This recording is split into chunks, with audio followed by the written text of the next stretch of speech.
So last week, Sam Ash announced that they will be closing all of their US stores by June. This is pretty sad news for most musicians.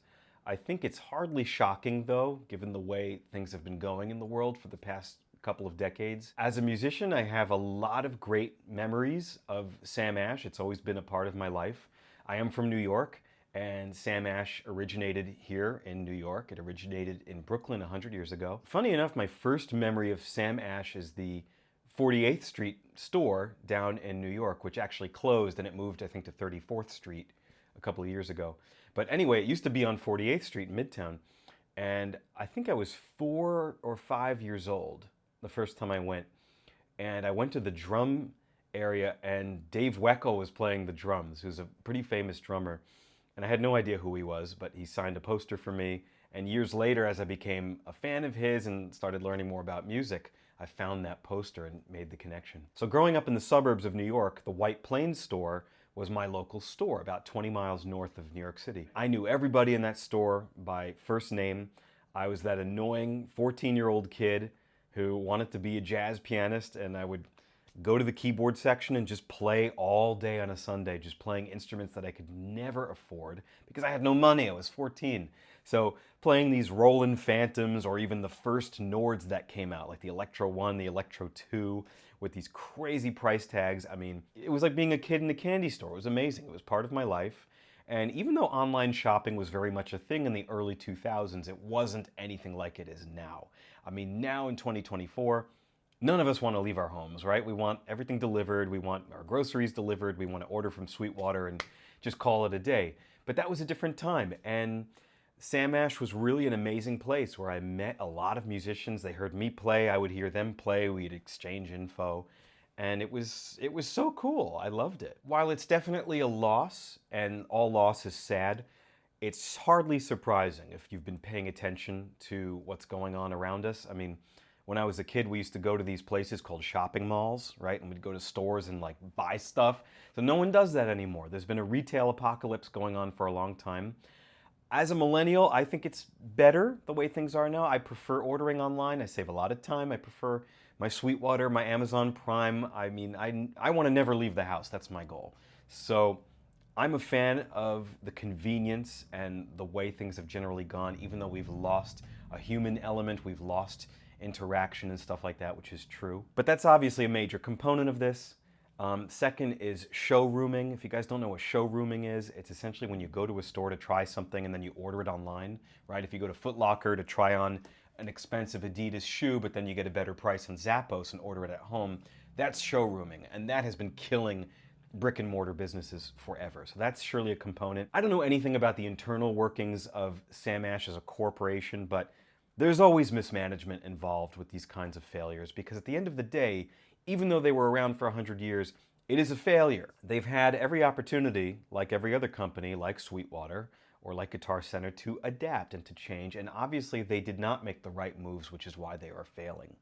And we've been seeing this in the stores themselves. I mean, my local store in White Plains is half the size of what it used to be. That means there's half the gear. That means that when I go to the store to get something, if I think, oh, you know what, I don't want to give Jeff Bezos any more money, let me go to my local store, they don't have what I need, and that sucks. And that's why, upon reflecting on all this, and before I made this video, I realized, wow, I haven't been to Sam Ash for like 3 years. And that's the reason why. So when you're forced to downsize, when you're forced to staff less people, when you're forced to have less stuff, there's no way you can be more successful and dig yourself out of the hole that you're in. Which brings me to this. Maybe we should take a trip to my local store. All right, we're going to Sam Ash. First trip in at least 3 or 4 years for me. And it's only 5 minutes from my house. So remember when I said that I don't like to leave the house? Well, it took a fair amount of mental convincing, but here we go. Look at that. Store closing. That is sad.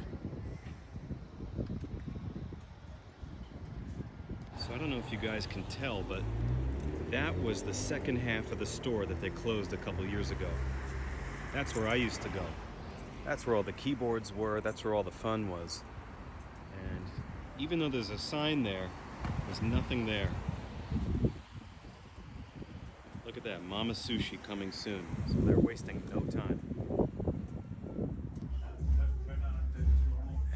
place is fully stocked. It's like nothing's happened. Whoa.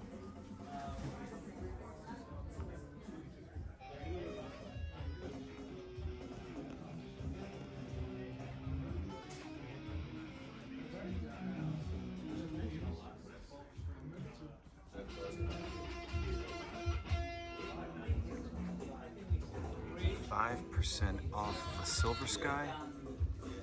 You're kidding.